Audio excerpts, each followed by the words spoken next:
ಶಿಡ್ಲಘಟ್ಟ ಸಮಾಚಾರ ನ್ಯೂಸ್ಗೆ ಸ್ವಾಗತ. ನಾನು ಮಂಜುಳಾ ಕೊಂಡರಾಜನಹಳ್ಳಿ, ಕೋಲಾರ. ಮಳಮಾಚನಹಳ್ಳಿ ಗ್ರಾಮದ ಹಿರಿಯ ಮುತ್ಸದ್ದಿ ಧೀಮಂತ ನಾಯಕ, ಗ್ರಾಮದ ಅಭಿವೃದ್ಧಿಗೆ ದೂರದೃಷ್ಟಿ ಹೊಂದಿರುವಂತಹ ಸರಳತೆ ಮತ್ತು ಸಜ್ಜನಿಕೆಯ ನಾಯಕ ಬಿ ಬೈರೇಗೌಡ ಅಪ್ಪಾಜಿ ಅವರ 95ನೇ ವರ್ಷದ ಹುಟ್ಟುಹಬ್ಬದ ಪ್ರಯುಕ್ತ ಅವರ ಸುಪುತ್ರ ಸಮಾಜ ಸೇವಕ ರವಿ ಬಿ ಗೌಡ್ರು ವನ್ಯಜೀವಿಗಳಿಗೆ, ಪ್ರಾಣಿ ಪಕ್ಷಿಗಳಿಗೆ ಆಹಾರ ನೀರು ಪೂರೈಸುವ ಮೂಲಕ ತಮ್ಮ ತಂದೆಯವರ ಹುಟ್ಟುಹಬ್ಬವನ್ನು ಅರ್ಥಪೂರ್ಣವಾಗಿ ಆಚರಣೆ ಮಾಡಿದ್ದಾರೆ.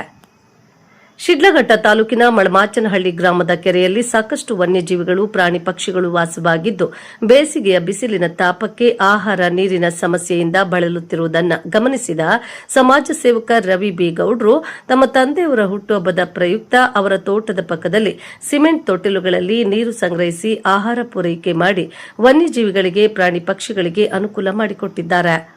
ಈ ಸಂದರ್ಭದಲ್ಲಿ ಮಾತನಾಡಿದ ಸಮಾಜ ಸೇವಕ ರವಿ ಬಿ ಗೌಡ್ರು, ಈ ಬಾರಿ ಬೇಸಿಗೆಯ ಬಿಸಿಲಿನ ತಾಪವು ಹೆಚ್ಚಾಗುತ್ತಿದ್ದು, ಬಿಸಿಲಿನ ತಾಪಕ್ಕೆ ಪ್ರಾಣಿ ಪಕ್ಷಿಗಳಿಗೆ, ವನ್ಯಜೀವಿಗಳಿಗೆ ನೀರು ಹಾಗೂ ಆಹಾರದ ಸಮಸ್ಯೆ ಎದುರಾಗುತ್ತಿದ್ದು, ಇದನ್ನು ನಿವಾರಣೆ ಮಾಡಲು ತಮ್ಮ ತಂದೆಯವರ ಹುಟ್ಟುಹಬ್ಬದ ಪ್ರಯುಕ್ತ ವನ್ಯಜೀವಿಗಳಿಗೆ ಹಾಗೂ ಪ್ರಾಣಿ ಪಕ್ಷಿಗಳಿಗೆ ಆಹಾರ ನೀರು ಪೂರೈಸುವ ಮೂಲಕ ತಮ್ಮ ತಂದೆಯವರ ಹುಟ್ಟುಹಬ್ಬವನ್ನು ಅರ್ಥಪೂರ್ಣವಾಗಿ ಆಚರಣೆ ಮಾಡಿದ್ದೇವೆ ಎಂದು ತಿಳಿಸಿದರು.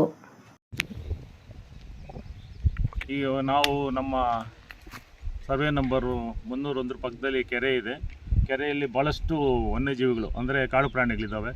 ಹಂದಿ ಇದೆ, ಜಿಂಕೆಗಳು ಭಾಳಷ್ಟಿದೆ, ನವಿಲುಗಳು, ಎಸ್ಪೆಷಲಿ ನವಿಲು ಮತ್ತು ಮೊಲ ಮತ್ತು ಇನ್ನೂ ಪಕ್ಷಿಗಳು ಭಾಳಷ್ಟಿದೆ. ಅವಕ್ಕೆ ಬೇಸಿಗೆಯಲ್ಲಿ ನೀರಿಲ್ಲ ಕುಡಿಯೋಕ್ಕೆ ಅಂತ ಎಲ್ಲ ವಲಸೆ ಹೋಗಿ ಮತ್ತೆ ಆಗ್ತವೆ, ಮತ್ತು ತೋಟಗಳ ಕಡೆ ಬರ್ತವೆ. ಕೆಲವರು ಬೇಟೆಗಾರರು ಬಂದು ಇಲಿಗಲ್ ಬಂದೂಕುಗಳೆಲ್ಲ ಅವ್ರನ್ನ ಹೊಡಿತಾರೆ, ಸಾಯಿಸ್ತಾರೆ. ಹಾಗಾಗಿ ಅವು ಕುಡಿಯೋಕ್ಕೆ ಒಂದಷ್ಟು ನೀರಿನ ವ್ಯವಸ್ಥೆ ಮಾಡಬೇಕು ಅಂತ 2 ಕಡೆ ನಾನು ನೀರಿನ ವ್ಯವಸ್ಥೆ ಮಾಡಿದ್ದೇನೆ. ಈಗ ಕೆರೆ ಪಕ್ಕದಲ್ಲಿ ನೀರಿನ ವ್ಯವಸ್ಥೆಯನ್ನು ಮಾಡಿದ್ದೇನೆ. ಇದಕ್ಕೆ ನೀರು ಡೈಲಿ ನಾವು ಹಾಕ್ತೇವೆ. ಅದಕ್ಕಾಗಿ ಒಬ್ಬನ ನೇಮಿಸಿದ್ದೇನೆ, ನೀರು ಹಾಕ್ತೇನೆ. ಕಾಡು ಪ್ರಾಣಿಗಳಿಗೆ ಕುಡಿಯೋಕ್ಕೆ ನೀರೇ ಮುಖ್ಯ ಬೇಸಿಗೆಯಲ್ಲಿ. ಹಂಗಾಗಿ ಇದಕ್ಕೆ ನಾವು ವ್ಯವಸ್ಥೆ ಮಾಡಿದೆ. ಆ್ಯಕ್ಚುಲಿ ಇದನ್ನು ಸಂಬಂಧಪಟ್ಟ ಅಧಿಕಾರಿಗಳು ಅದನ್ನು ವ್ಯವಸ್ಥೆ ಮಾಡಬೇಕು, ಕೆರೆಯಲ್ಲಿ ನೀರಿನ ವ್ಯವಸ್ಥೆ. ಅದು ಸರ್ಕಾರದ ಒಂದು ಆದೇಶನೇ ಇದೆ, ಎಲ್ಲಿ ಕಾಡು ಪ್ರಾಣಿಗಳಿರ್ತದೆ ಅಲ್ಲಿ ನೀರಿನ ವ್ಯವಸ್ಥೆ ಮಾಡಬೇಕು ಅಂತ. ಈ ಕಡೆ ಯಾರು ಇದುವರೆಗೂ ಯಾರು ಈ ಕಡೆ ಬಂದವರೇ ಇಲ್ಲ. ಹಾಗಾಗಿ ನಾವು ಒಂದು 2-3 ದಿವಸ ನೋಡ್ತಾ ಇದ್ದೆ, ಕಾಡು ಪ್ರಾಣಿಗಳು ಅಲ್ಲಿ ನೋಡಿ ಇದಕ್ಕೊಂದು ತೊಟ್ಟಿಗಳು ಮಾಡಿಸಿ ನೀರು ಹಾಕ್ತಾ ಇದ್ದೇನೆ. ಇದು ಪ್ರಾಣಿಗಳಿಗೆ ಒಂದು ಕುಡಿಯೋ ನೀರಿಂದ ಭಾಳಷ್ಟು ಆರೋಗ್ಯಕರವಾಗಿರ್ತವೆ ಅಂತ ಭಾವಿಸಿ ಕುಡಿಯೋ ನೀರಿನ ವ್ಯವಸ್ಥೆ ಮಾಡ್ತಾ ಇದ್ದೇವೆ. ಜೋಳ ಹಾಕ್ತೀನಿ, ಸಂಬಂಧಪಟ್ಟ ನವಿಲುಗಳಿಗೆ. ಇಲ್ಲಿ ನಮ್ಮ ಪಕ್ಕದಲ್ಲಿ ನೋಡಿ ಇಲ್ಲೇನೆ ಜೋಳ ಹಾಕ್ತೀನಿ, ಅವು ಜೋಳ ತಿಂತವೆ. ನಮ್ಮ ತೋಟದಲ್ಲಿ ಸ್ವಲ್ಪ ರಾಗಿ ಬೆಳೆ ಇತ್ತು, ಅದನ್ನೆಲ್ಲ ಅದಕ್ಕೆ ಬಿಟ್ಬಿಟ್ಟಿದ್ದೆ. ಒಂದು 1/2 ಎಕರೆ ಜಮೀನನ್ನು ಬೆಳೆ ಕೊಯ್ಲೇ ಇಲ್ಲ ನಾನು. ಅವು ಮೇತ್ಕೊಂಡು ಎಲ್ಲ ತಿನ್ಕೊಂಡಿದ್ವು. ಮತ್ತು ಈಗ ನಾನು ಅಂದ್ಕೊಳ್ತಾ ಇದ್ದೀನಿ, ನಾವು ಸ್ವಲ್ಪ ಸೀಮೆ ಹುಲ್ಲು, ಸ್ವಲ್ಪ ಕಂಬಳಿ ಸೊಪ್ಪನ್ನ ಕಟ್ ಮಾಡಿ ಅಲ್ಲಲ್ಲಿ ಮರಗಳ ಕೆಳಗಡೆ ಹಾಕೋಕ್ಕೆ ತೀರ್ಮಾನ ಮಾಡ್ಕೊಂಡಿದ್ದೀನಿ.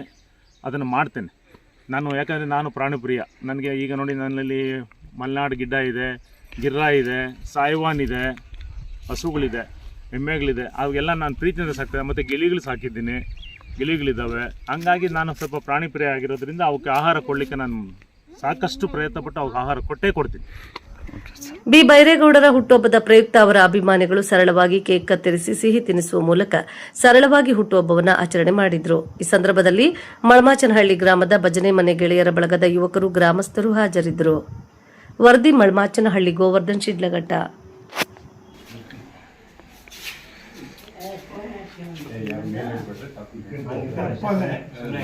ಸರ್ ಸ್ವಲ್ಪ ಹತ್ರ ಬನ್ನಿ ಸರ್. ನೀವು ಸರ್ ಒಂಚೂರು ಹತ್ರ.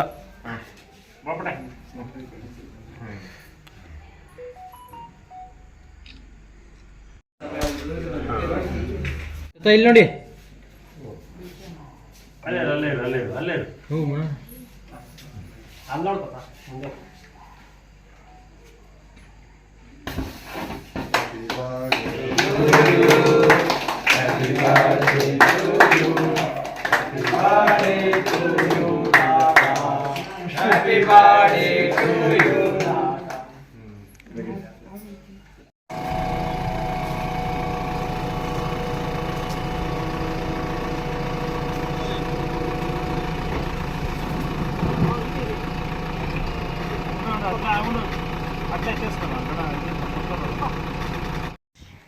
లోకి టీవీలో వచ్చేస్తూ పోరా.